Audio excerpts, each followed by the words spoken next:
요한계시록은 성경의 맨 뒤에 있는 책이에요. 그 말은 이제 제가 이 대청부를 맡고 이제 메시지를 시작한 게 한 3년하고 반 정도가 지났던 것 같은데, 그때 제 기억으로는 시편이었나 잠언이었나로 시작을 했던 것 같아요. 이제 구약을 마치고 신약까지 다 마치는 단계로 온 겁니다. 요한계시록은 어떻게 보면은 제가 다루기 굉장히 힘든 책이에요. 그 위대한 신학자 존 칼빈도 이 요한계시록에 대해서는 주석을 남기지 않았어요. 그렇죠. 왜냐하면 너무나도 많은 상징들과 어떤 예언들이 있는데 그게 우리가 이해하기 어려운 것들이에요. 그거를 다 알아냈다라고 할 수가 없는 내용들이고, 그렇지만 요한계시록이 명확하게 이야기하고 있는 내용들은 있습니다. 그래서 그것들을 중심으로 우리가 좀 다루려고 해요. 요한계시록은 한 AD 90년경, 그러니까 예수님이 태어나신 지 한 90년이 지난 거예요. 예수님이 사역 돌아가신 이후에 거의 한 70년이 지난 거죠. 한 60년이 지난 거죠. 그때 이제 로마 황제 중에 이제 도미티안이라는 황제가 굉장히 핍박을 많이 했어요. 엄청난 핍박을 하면서 교회가 굉장히 큰 어려움에 직면을 했습니다. 이미 모든 예수님의 제자들은 다 순교를 했어요. 이제 마지막으로 살아남은 사람이 예수님 제자 중에는 요한계시록을 기록한 요한복음과 요한 1, 2, 3서를 기록한 이 요한입니다. 사도 요한이에요. 끝까지 살아남았는데 이 사람은 유배를 보냈어요.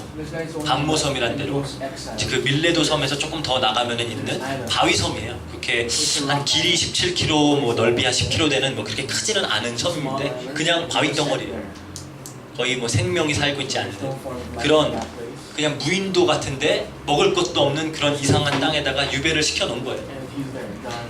굉장히 힘들었겠죠. 그곳에 마지막 인생을 보내면서 하나님이 보여주시는 계시들을 본 겁니다. 그 계시를 보고 이제 소아시아에 있는, 요한은 대부분의 사역을 그 에베소 지역을 중심으로 한 소아시아 지역에서 했거든요. 그 소아시아 지역에 있는 7개의 교회, 에베소, 서머나, 버가모, 두아디라, 사데, 빌라델피아, 라오디게아, 그 7가지 교회에다가 편지를 한 거예요. 편지를 쓴 목적은 굉장히 핍박을 당하는 성도들을 위로하고 그리스도의 최후 승리를 확신시켜서 신앙을 지키게 하기 위해서 쓰여진 거예요. 많은 어려움을 당하고 있기 때문에 지금은 비록 어려움을 당하고 있지만 결국은 그리스도께서 승리하실 것이다. 그래서 신앙을 지켜라. 이 내용을 전달하기 위해서 쓴 책이 요한계시록이란 겁니다. 이 책의 특징은 이제 우리가 이런 책들을 묵시문학이라 그래요. 영어로는 apocalypse라 그래요. apocalypse, 이제 계시, 어떤 계시를 받은 건데 구약에서 이제 다니엘서 같은 거죠. 예언을 하는 거예요. 예언.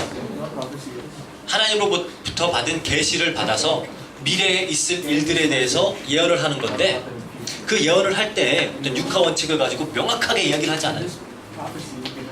누가 언제 어디서 어떻게 무엇을 왜 이렇게 얘기하지 않는다라는 거예요. 예를 들어서 2014년 3월 3일날 모모가 학교에 늦은 나머지 가뿐한 길을 건너다가 차에 치여서 두개골이 박살나서 죽었다, 이런 식으로 그렇게 예언을 하지 않아요. 굉장히 상징적으로.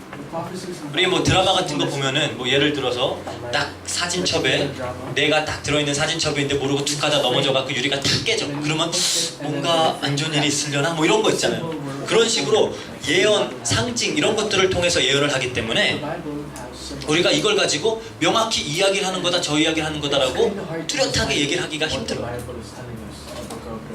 그래서 그냥 요한은 자기가 본 환상을 있는 그대로 기록을 한 거예요. 본인도 명확히 이해를 했는지 안 했는지 모르겠어요. 그렇지만 천사가 보여주는 대로 그 본 것들을 기록을 한 겁니다. 그러다 보니까 미래의 것들을 기록하다 보니까 본인이 보고도 이해 못하는 것들이 많겠죠. 예를 들어서 옛날 고구려 시대 살던 사람이 갑자기 미래를 보는데 우리가 지금 사는 현대 시대를 보는 거예요. 이상하게 사람들이 맨날 이거 보고 돌아다녀. 이걸 어떻게 표현을 해야 될까? 2000년 전에 막 그 고구려에 사는 사람이 이거를 어떻게 표현을 해야 될까? 그게 나름대로 자기가 이해할 수 있는 언어로 뭐 이야기를 해야 되겠죠. 막 미사일이 날아가는 걸 봤어. 진짜 독수리같이 생긴 게 막 엄청 빠르게 날아간다 막 이럴 거 아니에요. 자기가 아는 언어로 표현을 해야 되잖아요.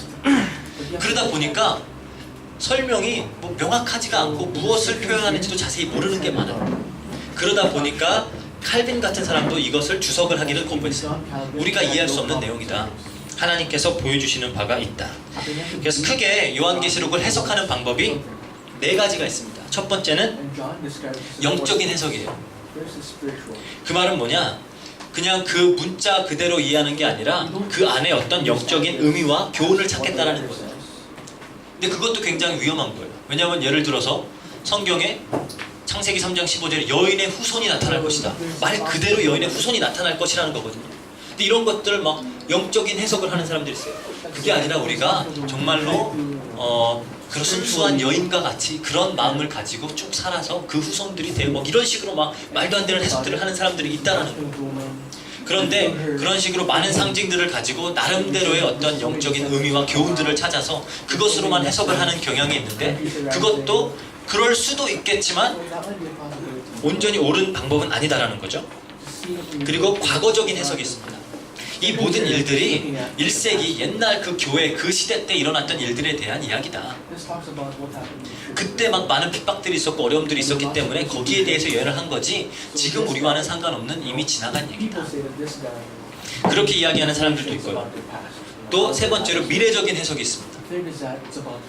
4장 이후로는 어떤 이야기냐? 그렇게 이야기하는 거예요. 예수님이 오실 그 때에 종말 마지막 때 있을 일들에 대해서 이야기한 거다. 다 미래 얘기다. 그렇게만 또 해석을 하는 경우도 있어요. 그리고 마지막으로 4번째는 교회사적인 해석입니다. 무슨 말이냐? 초대교회 때부터 지금 주님이 재림하실 그때까지의 일어날 일들을 굉장히 넓게 벌려서 이제 이야기를 하고 있는 거다. 아마 그래서 해석학적으로 보면은 교회사적인 해석이 아마 그나마 가장 적합하지 않을까라는 생각을 해요. 그렇지만 또 물론 이제 거기로만 너무 집중을 하다 보면은 또 오류에 빠질 수가 있는 내용입니다. 그래서 조심해야 될 것은 한 뭐 단어 하나, 어떤 어구 하나, 숫자 하나, 상징 하나, 어떤 특정 사상 이런 것들 가지고 접근을 하면은 반드시 오류에 빠져요. 그렇게 접근하는 사람들이 많거든요. 그렇게 접근을 할 경우에는 반드시 오류에 빠지게 돼 있습니다. 분명히 명확하게 계시를 하고 있는 내용들이 있지만 너무 상징적이어서 좀 구체적인 내용까지 알 수 없는 부분들이 더 많아요. 그리고 성경의 전체적인 그림과 함께 맥락과 함께 이런 예언들이 나오기 때문에 예를 들어서 뭐 7인이라든지 7대접의 그런 저주들이나 이런 것들은 그 구약에 나오는 그 출애굽 거기와 많이 연관이 돼서 나오는 이야기들이에요. 그걸 가지고 막 너무 집중을 해서 거기에만 집중을 하면은 좀 오류에 빠질 수 있다는 거죠. 그래서 너무 이걸 가지고 어떤 상징, 숫자 이걸 가지고 내가 해석을 해야 되겠지 그래갖고 파고들기 시작하면 너무 위험해지는 책이라는 겁니다. 그래서 대부분의 이단들 그리고 뭐 시한부 종말론자들 이런 사람들은 이상하게 이 요한계시록에 굉장히 집착을 해요.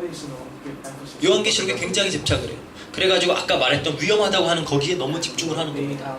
예를 들어서 요한계시록에 보면은 하나님의 백성 나중에 그 14만 4천 명이 있다.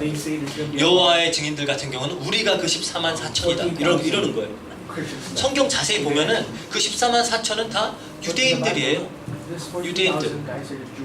그 한 지파당 12,000명씩 해갖고 12지파 해갖고 14만 4천이에요.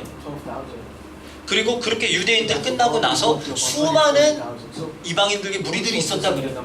근데 그런 것들 다 싹 빼버리고 그냥 14만 4천 명 그게 우리다 뭐 이런 식으로 그렇게 숫자에 하나 집중하면서 해석하는 경향들이 있어요. 뭐 예를 들어서 또 마지막 때에 오면은 그런 적그리스도 사상 이런 거 있잖아요. 뭐 지금 이 자본주의 체계 이게 적그리스도다, 뭐 가톨릭이 적그리스도다, 오바마가 적그리스도다, 뭐 막 그런 수많은 이야기들이 있어요. 여기 성경에 보면은 용에 대해서 나와. 용은 뚜렷하게 사단을 이야기하는 거예요. 그리고 용으로부터 권세를 받고 힘을 받은 짐승에 대한 이야기가 나옵니다. 그 사람은 이제 거짓 선지자와 함께 많은 사람들을 속이고 전 세계 권력을 모아가지고 하나님 믿는 사람들을 대적하는 사람을 이야기하는 거예요. 그게 이제 이 사람이다 저 사람이다 막 하면서 그렇게 해석을 하는 경우들이 있다라는 거예요. 여기 뭐 보니까 음녀에 대해서도 나와요. 음녀에 대해서는 이제 가장 좀 개혁주의 역사적으로 봤을 때는 이걸 카톨릭 교회로 보는 해석이 가장 많아요. 왜냐하면 그 표현들이 너무 카톨릭과 맞기 때문에 뭐 그 일곱 산 위에 앉아 있는 그 로마가 일곱 산이거든요. 일곱 언덕으로 만들어진 게 로마예요. 거기에 있는 그 여자 해갖고 이게 로마 카톨릭이다. 그 성도의 피에 뭐 막 그 많은 성도들을 죽였잖아요. 로마 카톨릭이 뭐 진주와 각종 보석으로 막 치장을 하고 막 그 교황들 보면 그렇잖아요. 막 그런 것들을 가지고 이게 카톨릭이다. 물론 그럴 듯하기도 하지만 너무 그렇게 확정적으로 우리가 한 상징을 보고 숫자를 가지고 이야기하면 위험하다라는 겁니다. 그리고 뭐 여러 가지 재앙 이야기가 나와요. 일곱 대접에 뭐 하나가 부어질 때마다 큰 재앙이 치는데 그런 것들을 보면서 마치 지금 일어난 이 뭐 쓰나미가 이 타클로반에 있었던 이 태풍이 뭐 이번 이쪽 이 재앙이다 뭐 이런 식으로 막 또 이야기하는 사람들이 있어요. 그런 것들도 굉장히 위험하다라는 거죠. 그리고 시한부 종말론자들은 여기에 그러니까 시한부 종말론은 특정 날짜에 예수님이 돌아오신다라고 얘기하는 사람들이에요. 그래서 뭐 얼마 전에는 12월 31일 있었죠. 12월 21일이었나요? 2012년도 12월 21일 하나 있었죠. 저희가 어렸을 때는 그게 92년도인가 10월 28일 한 번 있었어요. 뭐 그런 식으로 여러 가지 날짜들이 있어요. 이 날짜에 예수님이 돌아오신다. 막 나름대로 이제 성경에 나오는 숫자들을 가지고 계산을 한 거예요. 뭐 한때, 두때, 반때, 뭐 1260일 막 그런 이야기들이 있거든요. 그런 것들을 이리저리 막 계산을 해가지고 막 엮어가지고 이날이다. 한 번도 그때 오신 적이 없어요. 그래서 그렇게 막 해석을 하는 경우 그것도 오류에 빠지기 쉬운 거라는 겁니다. 대부분 이 요한계시록에 집착을 하는 사람들은 왜 그러냐? 겁주려고. 겁을 줘가지고 이제 끝이 다 왔는데 내가 이 구원받는 여기에 속해 있지 않으면은 나 큰일 나는구나. 그래갖고 이제 자기 재산도 다 내놓고 학업도 때려치고 일하는 것도 그만두고 거기 모여가지고 마지막 때 이제 우리는 구원을 받자 뭐 휴거를 받자 뭐 이런 식으로 해가지고 그런 단체들이 많이 있다는 거예요. 그래서 만약에 어떤 사람들이 여러분들에게 막 접근을 해가지고 막 괜히 갑자기 막 종말 얘기하고 막 이상한 심판에 대해서 이야기하고 막 그러면서 겁을 잔뜩 준 다음에 우리 따라와라 이러면은 그냥 이 사람 이상한 데구나 그렇게 생각하시면 돼요. 우리는 전도할 때 절대 그런 얘기 안 하잖아요. 그냥 예수 그리스도의 복음을 이야기하면 되는 건데 이상하게 그런 많은 이야기들을 겁을 줘요. 그런 것들은 조심해야 되는 겁니다. 그래서 저도 그런 경험을 많이 했어요. 저 예전에 이제 한국에 있을 때 어떤 아주머니 두 분이서 우리 집에 문 띵동하고 들어오셨어요. 그랬더니 이만한 폴더를 가지고 계시더라고요. 그 폴더를 여니까 뭐 각종 미사일과 뭐 지진과 피부병과 질병 이런 것들 막 굉장히 보기에도 끔찍한 것들 막 보여주면서 이게 계시록이 어디 얘기다 어디 얘기다 어디 얘기다. 그래서 당신은 나를 따라와서 그 뭐 6월절 거기에 참여를 해야 된다. 그 뭐 하나님의 교회 그거 있잖아요. 그거 와갖고 이제 그거 하라는 거예요. 이 아줌마를 어떻게 할까 하다가 제가 복음을 전해보니까 절대 안 됐더라고요. 이단의 영이라는 게 이런 거구나. 한번 빠져버리니까 사람들이 헤어나오질 못해요. 굉장히 위험합니다. 뭐 예전에도 이야기했죠. 저는 이제 요한계시록 옛날에는 굉장히 무서운 책인 줄 알았어요. 다 무섭게 얘기하니까. 그래가지고 저는 어릴 때부터 공포 영화를 보고 별로 무서워한 적이 없거든요. 뭐 귀신 나오고 이런 건 하나도 안 무서운데 괜히 막 말세에 대한 예언 막 이런 거 보면 굉장히 막 무섭고 소름 끼치고 이래가지고 밤에 막 너무 더울 때는 이렇게 이불 덮어쓰고 후라시 가지고 요한계시록을 읽었어요. 그러면은 이게 뭔가 갑자기 이렇게 막 소름 돋으면서 여기 막 뭔가 싸늘해지는 그런 거 있잖아요.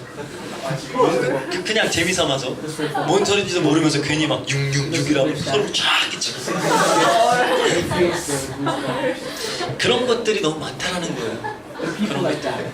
요즘도 막 그 뭐 바코드가 666이다 뭐 카톨릭에서는 이제 교황을 보고 비카리어스 필리데이라 그래요. 하나님의 대리자. 그거를 뭐 그 라틴어 숫자로 딱딱딱 맞춰보면 666이다 뭐 이런 식으로 해가지고 되게 막 많아요 그런 게. 그냥 있구나라고만 생각하면 되지 너무 거기에 빠져갖고 막 거기다가 여러분들 믿음을 두고 막 쫓아가고 그러지 말라라는 겁니다. 게다가 특히 이런 걸 가지고 여러분들 협박한다. 굉장히 겁을 준다. 반드시 자기네 단체 아니면은 구원 못 받을 것처럼 얘기한다. 그러면 거의 100% 이단이라고 보시면 돼요. 그래서 그렇게 그런데 따라가지 마시길 바라고요. 그럼 우리가 반드시 알아야 될 건 뭐냐? 물론 우리가 더 구체적으로 이 요한계시록에 대해서 이제 남은 한 달 동안 다루겠지만 구체적으로 우리가 반드시 알아야 될 것이 있어요. 요한계시록에 대해서 말했듯이 뭐 구체적으로 예언을 알아내겠다 그렇게 접근을 하지 마시고 이 책이 하고자 하는 이야기가 뭔가요? 도대체 무슨 메시지를 우리에게 던지고 있는가? 오히려 요한계시록은 겁주기 위해 준 메시지가 아니라 희망의 메시지를 던지고 있습니다. 그건 희망의 메시지예요. 소망의 메시지, 승리의 메시지예요. 근데 이걸 보면서 우리가 저처럼 바보같이 막 풀어시키고 막 쌍을 막 이러고 보면 안 된다는 거예요. 제일 먼저 이 요한계시록이 하는 이야기는 뭐냐? 왜 이게 우리에게 희망의 메시지냐? 사단의 멸망에 대해서 이야기하고 있습니다. 사단 전체에 대해서 이야기를 하고 있어요. 사단이 어디서 나왔는지부터 이야기를 해요. 그 용이라 그러죠. 하나님께 대적했다가 천하를 깨는 이 용이 하나님께 대적했다가 하나님으로부터 쫓김을 당하고 그 3분의 1의 천사들이 함께 쫓겨당한 그것에 대해서도 이야기를 하고 있습니다. 그렇게 사단의 정체, 사단이 하고 있는 지금 활동들에 대해서도 이야기를 해요. 특히 이 교회 안에서 역사하고 있는 사단의 활동 등에 대해서 이야기를 합니다. 7교회라고 그랬죠?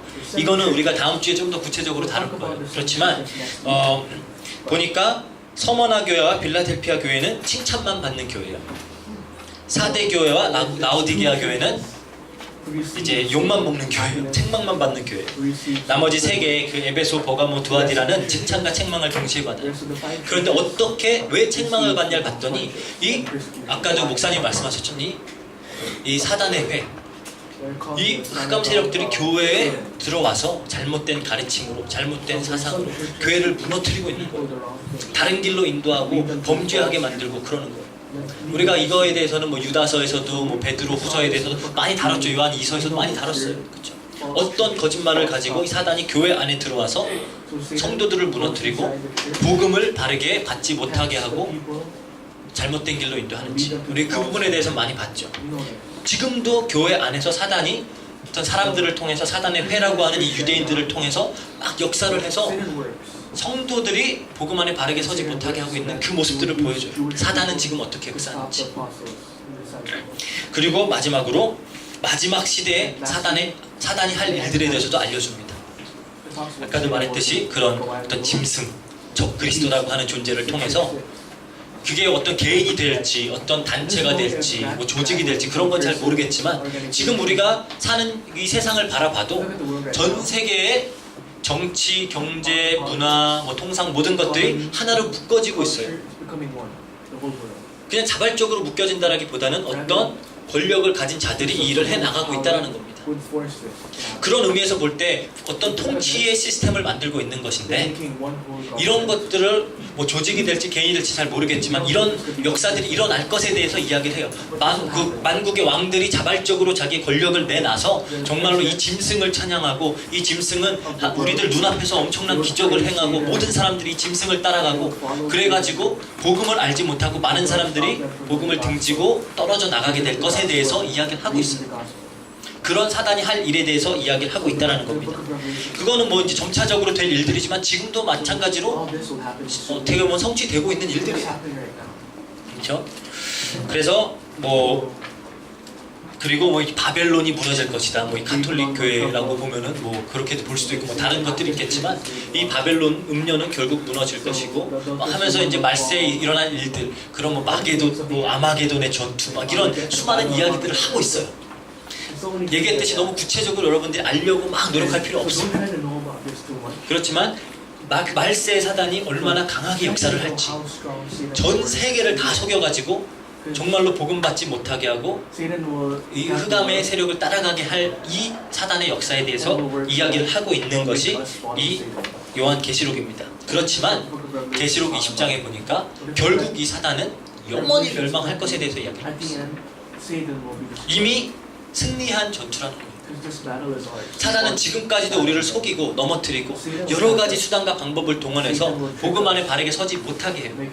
지금 많은 문화를 통해서 어떤 학문을 통해서 이 사회를 통해서 여러분들 어떻게든지 복음 안에 뿌리 내리지 못하게, 그리스도 알지 못하게, 이 세상 것 쫓아가다가 정신없게 너무 바빠가지고 다른 생각도 하지 못하게 그렇게 만들고 있지만 우리가 이것 때문에 낙심하고 절망할 필요가 없다라는 거예요. 왜? 결국은 이 사단은 멸망할 것이기 때문에.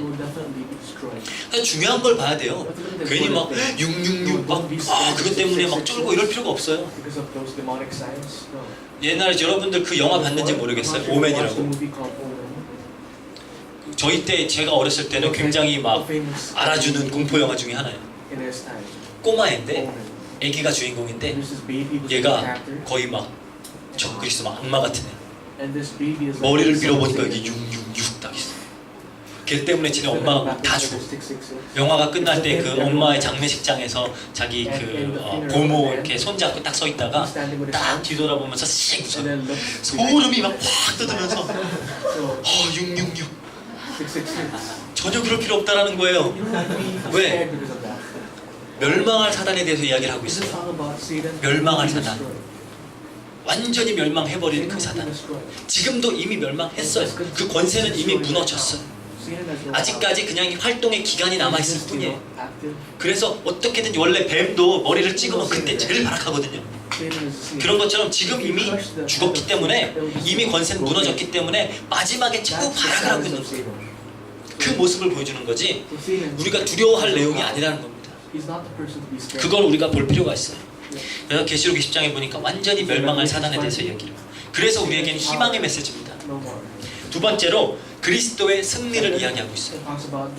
첫 번째 사단의 멸망, 두 번째는 그리스도의 승리. 우리가 이 땅에서는 고통을 당할 수도 있어요. 그렇죠? 지금 요한 같은 경우는 반모섬에 유배가 됐어요. 여러분들 정말 여러분 그런 거 요즘 많이 보죠. 김병만 나오는 그거 뭐죠? 막 정글에서 살아남는 거?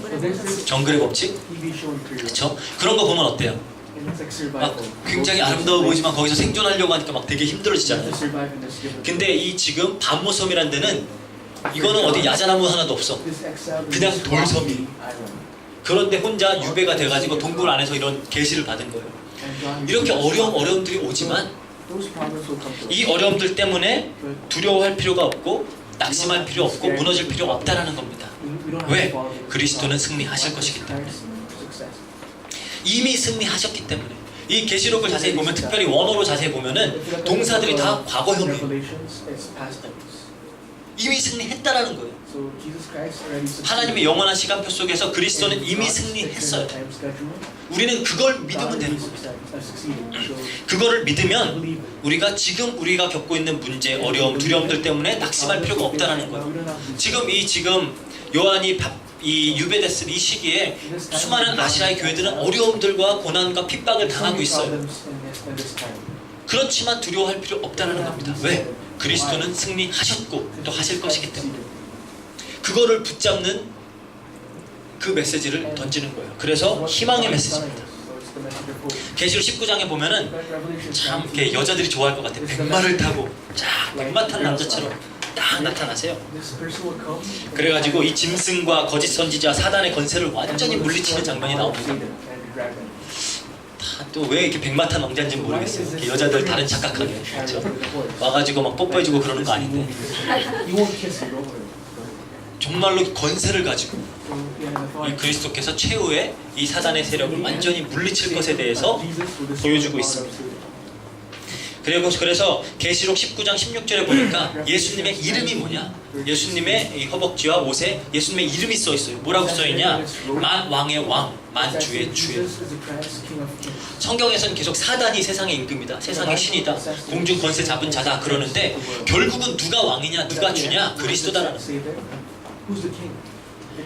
우리가 이 부분에 대해서 우리가 사실적으로 알고 있어야 되는 거예요. 그냥 단순히 지식이 아니라 체험적으로 나의 것으로 붙잡아야 되는 거예요. 그렇지 않으면은 이 흑암의 속임수에 우리가 맨날 넘어가요. 아까 담임 목사님도 잠깐 이야기하셨죠. 이 RICS 4학년 교실에서 어떤 아이가 귀신이 들려가지고 갑자기 막 난리가 났어요. 애들이 다 겁을 먹어가지고 막 하얗게 질려가지고 다 도망을 가고 난리를 치는 거예요. 더 황당한 거는 뭐 이제 그 걔가 보고 넘어져갖고 한 귀신을 다른 학년에 있는 애 맨날 봐요. 뭐 그러면은 이제 그러자 뭐 우리 미션홈에도 그런 거 있잖아. 우리 미션홈에도 뭐 이상한 거 보이는 아이들 있거든. 앉아가지고 나 이런 거 봤어요. 그 커튼 뒤에서 뭐가 나와요. 그러니까 다른 애들은 이미 그 단계를 뛰어넘었어. 걔? 그거 봐도 상관없어요. 보면 뭐 얼마나 찌질해요. 귀신이 커튼 뒤에서 막 이러고 있는 게. 그거 보고 우리가 쫄 이유가 뭐가 있냐고요. 그쵸? 그런데 그거 보고 무섭다고 막 겁먹어가지고 발발 떨고 제발 그런 쪽팔린 짓들 하지 마시길 바랍니다. 보이면 어때요? 보여봤자 지가 어쩔 건데. 꺼지라고 하면 꺼져야 되는 애인데. 근데 그걸 가지고 우리가 막 쫄고 있을 필요가 없어. 이 필리핀에서 우리가 복음을 전할 때도 필리핀 사람들이 아는 예수 그리스도는 유일하게 제사장일 뿐이에요. 그냥 내 죄를 위하여 돌아가신 분, 그거밖에 몰라요. 권세 있으신 그리스도 이름을 몰라요. 필리핀에서 우리가 보는 예수님은 항상 어디에 달려있어요? 십자가에 아직도 달려있어요. 예수님은 아직도 십자가에 달려갖고 죽어 계신가요? 십자가에서 내려오셨잖아요. 부활하셨잖아요. 승리하셨잖아요.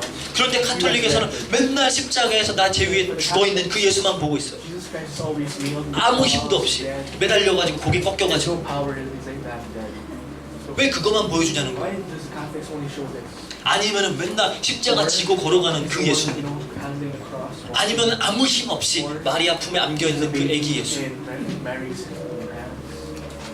그게 예수 그리스도가 아니다라는 거예요. 완전히 승리하신 그리스도, 이 사단의 세력을 완전히 무너뜨리신 흑암의 역사가 여러 가지 방법으로 여러분들에게 나타날 수가 있어요. 정말로 영적인 그런 어떤 고통으로도 나타날 수가 있고, 가정의 문제로, 안 좋은 습관으로, 여러분들의 많은 어떤 문제들로 다가올 수가 있지만 전혀 두려워할 필요 없다라는 거예요. 왜? 예수 그리스도는 승리하셨기 때문에. 그 그리스도가 나와 함께 하시기 때문에. 그래서 여러분들이 이 그리스도의 왕적 신분을 정말 최고로 누려야 됩니다. 왜 하나님의 자녀들이 세상 사람들만도 못하게 찌질하게 그렇게 지내는 거예요?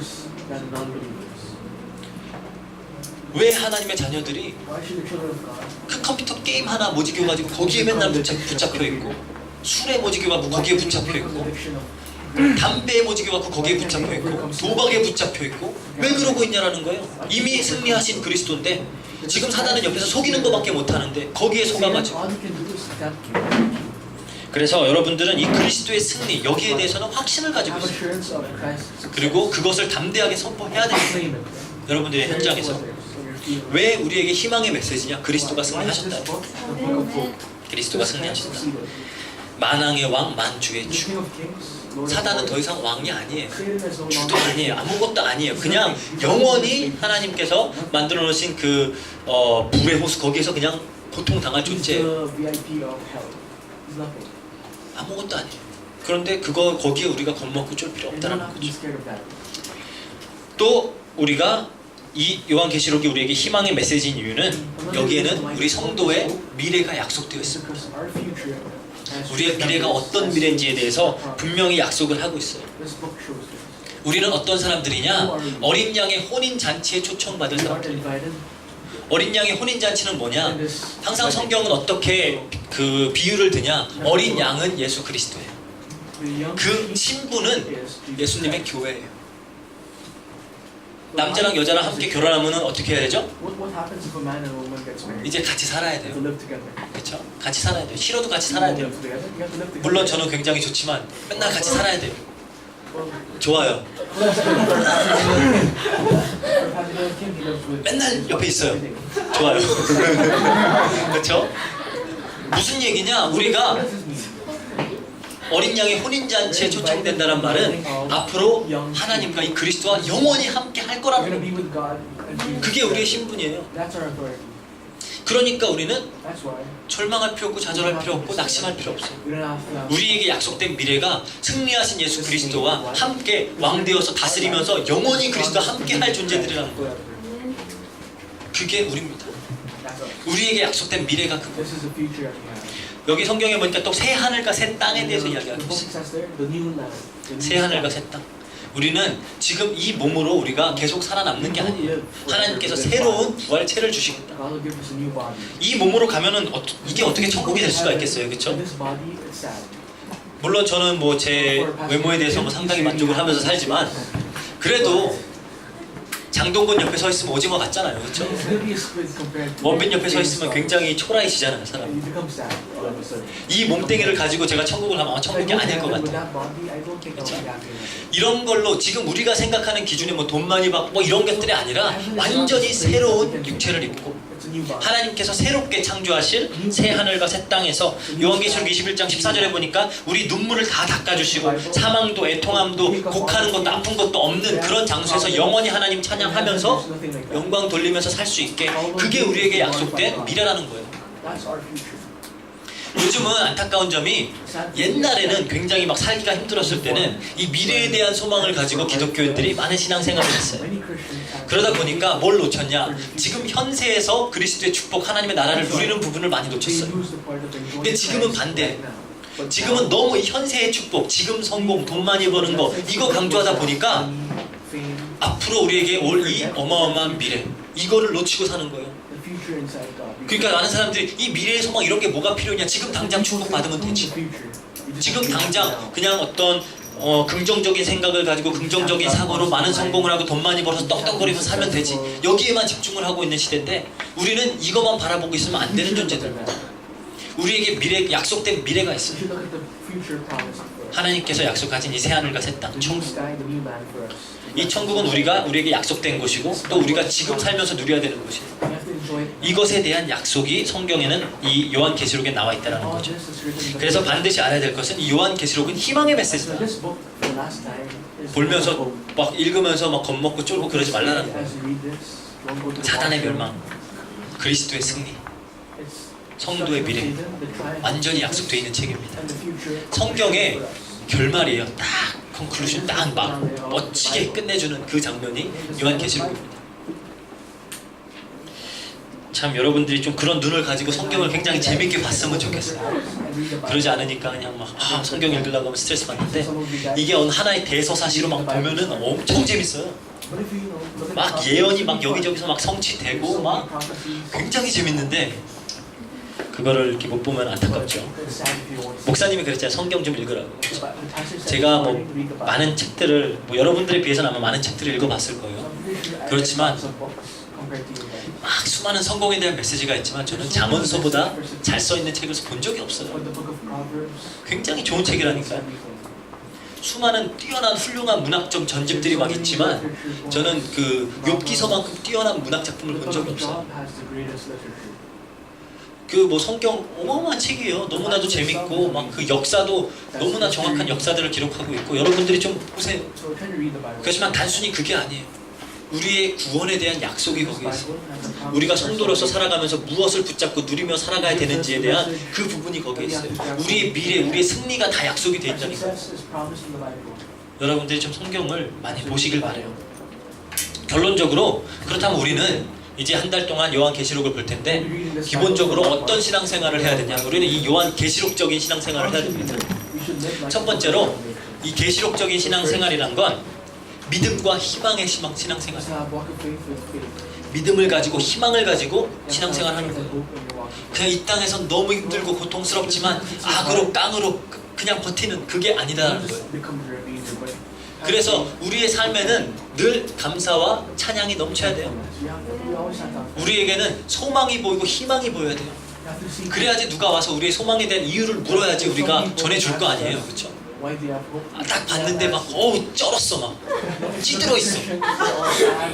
저 사람 보니까 막 안타까워 불쌍해서 막 돈 주고 싶어. 막 이러면은 누가 여러분들을 보고 예수님 믿겠냐라는 거예요. 그렇죠? 여러분들은 이제 완전히 승리하신 그리스도 붙잡고 완전히 멸망한 사단의 세력 붙잡고 여러분들의 미래 붙잡고 지금 하루하루를 희망과 믿음을 가지고 살아가라는 거예요. 여러분들의 희망을 이상한 뭐 돈 좀 더 버는 거, 좋은 직장 가는 거, 좋은 학교 가는 거 이런 거에 두지 마세요. 우리에겐 훨씬 더 큰 희망이 있습니다. 그거를 붙잡고 살아가는 거예요. 그래서 계시로적 신앙생활이라는 건 우리가 믿음, 희망을 가지고 정말로 힘차게 살아가는 거예요.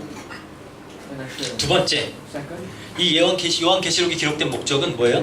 이 희망을 가지고 끝까지 신앙을 지키라는 겁니다. 그래서 렘넌트 신앙생활이에요. 두 번째, 계시록적인 신앙생활은 렘넌트 신앙생활입니다. 렘넌트라는 말은 끝까지 남는 자를 말하는 거예요. 성경에서는 계속 이야기하죠. 끝까지 남는 자들이 구원받는다.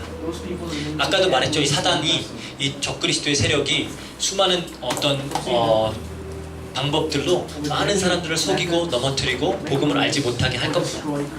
그리고 우리 믿음을 지키는 자들에게 많은 핍박과 어려움들이 올 날도 올 거예요. 그때 우리는 이 희망을 가지고 끝까지 렘넌트로서 살아남는 겁니다. 이 신앙을 끝까지 지키는 거예요. 이 이야기를 하고 있는 겁니다. 왜? 지킬 만한 이유가 있잖아요. 희망이 있으니까, 소망이 있으니까. 오늘 스데반 봤잖아요. 스데반은 어떻게 그 자리에서 돌 맞으면서 천사 같은 얼굴을 하고 있을 수가 있어요? 끝까지 믿음을 지키잖아요. 천사 같은 얼굴을 하고 돌 맞으면서. 이 사람은 다른 걸 본 거예요. 다른 세계를 본 거예요. 하나님께서 예비하신 새 나라와 새 땅, 이걸 보고 승리하신 그리스도를 보는 거예요. 완전히 멸망당한 사단을 보는 겁니다. 우리가 그렇게 그걸 보면서 렘넌트의 신앙생활, 끝까지 남는 신앙생활. 아마 앞으로는 계속 이제는 이 렘넌트의 싸움이 될 거예요. 끝까지 남는 싸움. 제가 봤을 땐 그렇게 보여요. 지금도 이제 기독교 안에서도 이런 각종 종교 연합 운동과 에큐메니컬 운동들을 통해서 벌써 많은 교회들이 하나님을 등져버렸어요. 그래서 그 성경에는 마지막 때에는 대배교의 때가 온다고, 많은 사람들이 예수님을 등지고 배신할 때가 온다라는 거예요. 하나님께서는 분명히 이 알곡과 가라지를 구분하실 날이 오고 양과 염소를 구분하실 날이 온다는데, 저는 이미 한국교회 이미 오고 있다라고 보고 있어요. 뭐 전 세계적으로도 오고 있어요. 이럴 때 우리가 뭘 붙잡아야 되냐는 거죠. 끝까지 복음 가지고 남는 겁니다. 렘넌트. 그리고 마지막으로 어떤 그런 어린 양, 그 어떤 혼인잔치, 그쵸? 정말로 신랑을 맞이할 준비가 되어 있는 신앙생활을 해야 돼요. 신랑을 맞이할 준비가 되어 있는 신앙생활. 예수님은 언제 오셔도 상관없어요. 이 시한부 종말론들 두려워하는 이유가 뭐예요? 갑자기 지금 예수님이 오시면 안 돼서 그러는 거예요. 지금 예수님이 오시면 자기는 큰일 나. 그렇잖아요. 내가 지금 이렇게 막 살았는데 예수님이 오시면 나는 큰일 났네? 이러니까 무서워가지고 그러는 거예요. 그런데 언제든지 우리가 준비돼 있으면은, 언제든지 이 신랑을 맞이할 준비가 돼 있으면은 언제 오셔도 상관없잖아요. 어제 유 목사님도 그런 얘기 하더라고요. 남편이 집에 들어오는 걸 가장 두려워하는 여자는 누구예요? 바람 피는 여자. 그렇죠? 바람 피면 남편이 갑자기 들어오면 굉장히 무섭잖아요. 제가 군에 있을 때, 제가 이제 육군, 해군, 공군 본부가 있는 계룡대에 있었어요. 거기에 보면은 제일 안타까운 사람들이 해군 장교들이 전 너무 불쌍했어요. 왜냐면 해군 장교들은 한번 배 타고 나가면은 막 두세 달씩 안 들어와요. 그러면 그 장교들의 이제 와이프들은 굉장히 외롭잖아요. 그러다 보니까 바람이 많이 나요. 그런데 계룡시 안에는 그래서 이제 거기 막 놓을 수 있는 그런 막 유흥가가 굉장히 잘 돼 있어요. 거기에 가보면은 그렇게 해군 장교 와이프들이 많이 와 있대요. 그러다가 이제 배가 들어왔다라는 소식이 들리면은 다 집으로 뛰어가는 거예요. 그래가지고 이제 집도 깨끗하게 정리해놓고 이제 남편이 올 그걸 준비하는 거죠. 왜 그래야 돼요? 언제 와도 상관없어야 되는 거 아니에요. 근데 자기가 바람 피고 놀고 있는데 갑자기 남편 오면 민망하니까. 그렇잖아요. 예수님 언제 오셔도 상관없어요. 종말을 두려워할 게 아니에요. 우리는 굉장히 반겨야 되는 일이에요. 여러분들이 그 준비가 돼 있으면 되는 겁니다. 언제 오셔도 상관없습니다. 언제 오셔도 상관없습니다. 뭐 그런 이야기 많이 하잖아요. 나에게 이제 뭐 살 날이 일주일밖에 없으면 나는 어떻게 살 것인가. 그렇죠? 저는 가장 바람직하다고 그냥 지금까지 살듯이 사는 거다. 그럼 지금까지 잘 살아왔다라는 거잖아요. 그렇죠? 갑자기 나에게 일주일만 남았으니까 이제 나는 모든 걸 다르게 해야지. 그러면 지금까지 살아왔던 게 좀 잘못됐다라는 거예요. 그렇죠? 여러분들은 어떤 생각을 할지 모르겠어요. 그러면은 또 생각이 이렇게 돌아갈 사람들도 있겠죠. 지금 있는 거 다 팔아가지고 어디 여행 간 다음에 실컷 놀다가 마음껏 먹고 죽자. 뭐 이런 사람이 있을 수도 있겠고, 또 이제 지금 와가지고 좀 신앙에 양심 있는 사람은 다 때려치고 전도하러 나가야지 막 이럴 수도 있겠죠. 왜? 마지막이다 싶으니까. 근데 가장 하나님의 뜻대로 바르게 살아온 사람은 그래? 그냥 뭐 살던 대로 살지 뭐. 이게 되는 거예요. 그래서 언제 예수 그리스도가 오셔도 상관없게 신랑을 맞이하는 신부의 자세로 그렇게 살면 되는 겁니다. 그게 이 요한계시록의 메시지예요. 이제 우리가 한 달 동안 요한계시록에 대해서 좀 공부를 할 텐데, 우리가 바른 관점을 가지고 요한계시록에 좀 접근을 했으면 좋겠어요. 여러분들도 이제는 이 계시록적인 신앙생활, 믿음과 희망, 그렇죠? 렘넌트, 그리고 신랑을 맞이할 준비가 되어 있는 신부로서 하루하루를 승리하며 살아가시기를 주의 이름으로 부탁드립니다. 다 같이 기도할게요. 사랑과 은혜가 풍성하신 하나님 아버지 감사합니다. 하나님, 우리를 부족하지만 정말 어린 양의 혼인잔치에 초대받은 그리스도의 신부로서 불러주시고, 또 이 마지막 때를 살아가면서 믿음을 지킬 수 있도록 또 이런 말씀을 허락하여 주시니 감사합니다. 하나님, 우리가 반드시 이 사단의 멸망과 그리스도의 승리, 그리고 우리에게 약속된 미래를 붙잡고 희망이 넘치며 정말 끝까지 렘넌트로서 이 신랑을 맞이할 준비를 하며 승리하는 렘넌트들이 되어줄 수 있도록 주여 역사해 주시옵소서. 가는 곳마다 담대하게 예수 그리스도의 복음을 선포하게 해주시고, 정말 이 세계 복음의 주역으로서 쓰임받을 수 있도록 주여 역사해 주시옵소서. 감사드리며 모든 것 우리 주 예수 그리스도 이름으로 기도합니다. 아멘.